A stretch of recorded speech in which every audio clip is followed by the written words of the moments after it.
सबसे पहले तो गोरखपुर के मठ के कागज चेक करवाओ, बाकी सबके कागज बाद में देखे जाएंगे। क्या वो डिसाइड कर लें कि वो योगी हैं या वो सीएम है? धार्मिक व्यक्ति राजनीतिक पद पे बैठा या संवैधानिक है?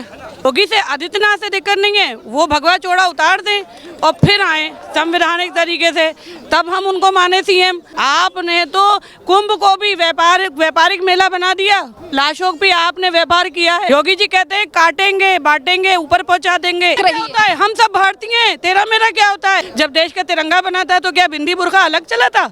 ये योगी जी और मोदी जी की राजनीति अब नहीं चलने वाली। नमस्कार, स्वागत है आपका प्यारा हिंदुस्तान पर। मैं हूं आपके साथ शेरिन और इस समय पर हम मौजूद हैं जंतर मंतर पर, और यहां पर all India Muslim personal law board की तरफ से जो मोदी सरकार के द्वारा लाया गया है वक्फ बोर्ड अधिनियम लाया गया है, जिसके विरोध में यहाँ आप देख रहे हैं कि तमाम राजनीतिक पार्टियां और इसी के साथ मुस्लिम पर्सनल लॉ बोर्ड के लोग जो हैं वो यहाँ पर धरना प्रदर्शन कर रहे हैं। और यहाँ पर आए हुए हम तमाम लोगों से पूछेंगे कि देखिए अभी तो यहाँ इन लोगों को यहाँ से हटा दिया गया है यहाँ से, क्योंकि 1 बजे तक की टाइमिंग जो है वो दी गई थी, पर यहाँ पर आए हुए लोगों से हम ज़रूर बात करेंगे और पूछेंगे कि क्या क्या मांग जो है वो क्या है और किन किन मुद्दों को लेकर यहाँ प्रोटेस्ट किया जा रहा है। गोरखपुर का जो मठ है जरा उसके कागज भी तो चेक करवा लो। सबसे पहले तो गोरखपुर के मठ के कागज चेक करवाओ, बाकी सबके कागज बाद में देखे जाएंगे। 1-1 इंच जमीन वापस ले जी, तो या वो डिसाइड कर लें कि वो योगी हैं या वो सीएम है, क्योंकि आप एक नाव पे चल सकते हैं, या तो धर्म की नाव पे चलिए या फिर समाज की नाव पे चलिए। धार्मिक व्यक्ति राजनीतिक पद पे बैठा या संवैधानिक है, बात खत्म। दिक्कत है योगी नहीं, योगी से आदित्यनाथ से दिक्कत नहीं है, वो भगवा चोड़ा उतार दें और फिर आए संवैधानिक तरीके से, तब हम उनको माने सीएम। आप संवैधानिक पद पे बैठ के आप प्रदेश को देश को कई हिस्सों में बांट रहे हैं। तो मेरा ये कहना है कि पहले तो आप ये तय करिए कि आप आलिम हैं आप या फिर नेता हैं, क्योंकि जो आलिम है वो नेता नहीं है, जो नेता है वो आलिम नहीं है, सीधी सी बात है। मतलब वो एक संत है तो मुख्यमंत्री। मेरा ये कहना है संत का काम होता है जोड़ना, तोड़ना नहीं। आपने तो कुंभ को भी व्यापारिक मेला बना दिया, लाशों पे आपने व्यापार किया है, बातें करते। क्यों कह रही हैं आपके देश को बांट दिया? आपको नहीं लगता हम बढ़ गए? भाई हम 43 साल की उम्र की महिला हैं, हमने भी हाई स्कूल में हम पढ़ते थे, जब होली आती थी तो बड़े प्यार से हमारी सहेलियां कहती थी राधे राधे, हम कहते थे राधे राधे, गुजिये बटेंगी आधे आधे। तो जो ये सभ्यता थी आज 20 साल में ख़त्म हो गई। योगी जी कहते हैं काटेंगे बांटेंगे ऊपर पहुंचा देंगे, ये एक संवैधानिक पद पे बैठे हुए व्यक्ति की भाषा नहीं हो सकती। कटेंगे बटेंगे तो वो अपने हिंदू समाज को कह रहे हैं ना कि आप एक रहिए। हम सब भारतीय हैं, तेरा मेरा क्या होता है? आपका खून मेरा खून अलग है क्या? बिंदी बुर्खा एक साथ मिलकर करेंगे विकास, ये है हमारा देश। जब देश का तिरंगा बना था तो क्या बिंदी बुर्खा अलग चला था? ये योगी जी और मोदी जी की राजनीति अब नहीं चलने वाली। तो मतलब ये जो कटेंगे वोट को सिर्फ मोहरा बनाया जा रहा है, असली पिक्चर कुछ और है। देश में हर प्रदेश के अंदर 150 से ज़्यादा सरकारी स्कूल ख़त्म किए जा रहे हैं। बच्चों का जो फ्री शिक्षा है उसको प्राइवेट हाथों में दिया जा रहा है, इसके ऊपर कोई मीडिया बात नहीं कर रही है। आदित्यनाथ कह रहे हैं वक्फ बोर्ड ने जो जमीन कब्जा की है उस जमीन को वापस छुड़ाकर जो है वो उन पर कहना है मठ की जमीन के कागज दिखा दो, बाकी बातें बाद में करो। क्या नाम है? चलिए यहाँ कुछ और मौजूद है लोग। क्या नाम है? मोहम्मद फैज़ान। मोहम्मद फैज़ान, क्यों आए हैं? मैम वक्फ बिल अमेंडमेंट के खिलाफ आए हैं। क्या क्या मांग है? हमारी मांग बिल को खारिज करने की है। ये बिल संविधान के खिलाफ है, ये मुसलमानों के खिलाफ है। मुसलमानों के खिलाफ आपको ये मैडम सारी वक्फ संपत्ति हड़पना चाह रहा है हमारी मुसलमानों की। कौन हड़पना? सरकार, गवर्नमेंट। योगी आदित्यनाथ ने कहा है कि जो यानी कि वक्फ बोर्ड ने जो है वो जमीन को हड़पा है, भू माफिया है।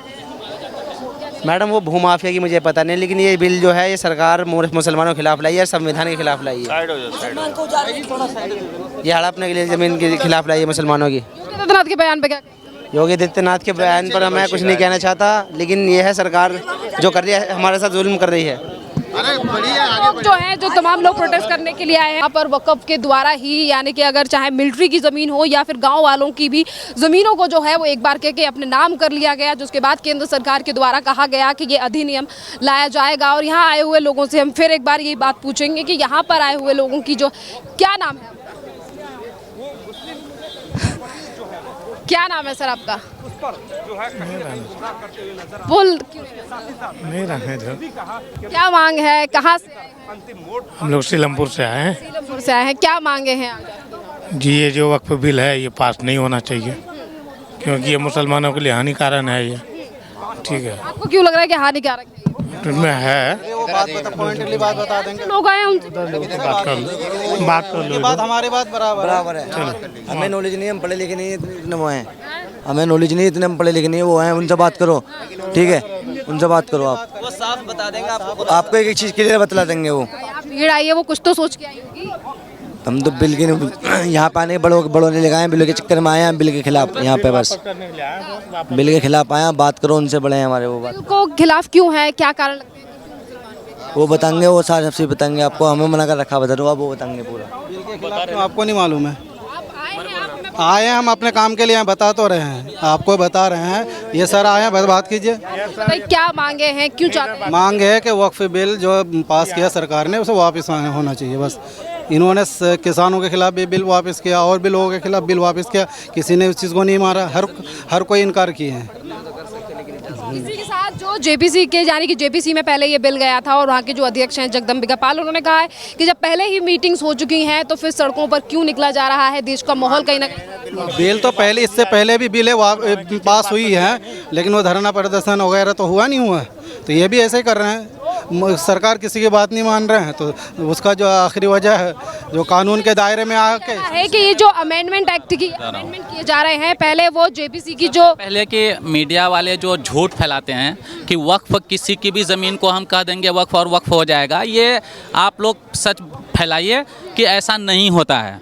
मुसलमानों का जो अपनी मिल्कियत होती है, अपनी ऑनरशिप वाली ज़मीन होती है ना, वही वक्फ किया जाता है। ठीक है, किसी दूसरे का अगर कह देगा कि ये वक्फ हो गया तो हो ही नहीं सकता है। तो ऐसे मामले सोशल मीडिया पर भी देखे, बिहार से लेकर भारतीय जो सेना है उसकी ज़मीन पर भी बोर्ड ने अपना कब्जा कहा कि ये वक्फ की बोर्ड है, तो फिर उसको वक्फ ज़मीन थी, फिर उसके बाद दूसरे लोग कब्जा कर लिए। सरकार ने या तो कब्जा कर लिया, या आम लोगों ने कब्जा कर लिया, या पुलिस वाले ने कब्जा कर लिया। आपको कैसे, वक्फ को कैसे पता कि ये वक्फ की बोर्ड है? जब भारत देश आज़ाद हुआ या फिर बंटवारा हुआ, उसके बाद जो भारतीय सेना की ज़मीन है उस वक्फ आज से हो रहा है क्या? वक्फ तो हज़ारों साल से हो रहा है। जब से, जैसे हमारे अगर परदादा यहाँ पर थे 100 साल पहले, उनके पास 100 बीघा ज़मीन थी। अगर उन्होंने 5 बीघा ज़मीन किसी मस्जिद को वक्फ कर दिया या किसी चैरिटेबल फंड में दे दिया कि ये वक्फ है, ठीक है, तो उस टाइम में तो कागज़ उतना होता नहीं था रिकॉर्डेड।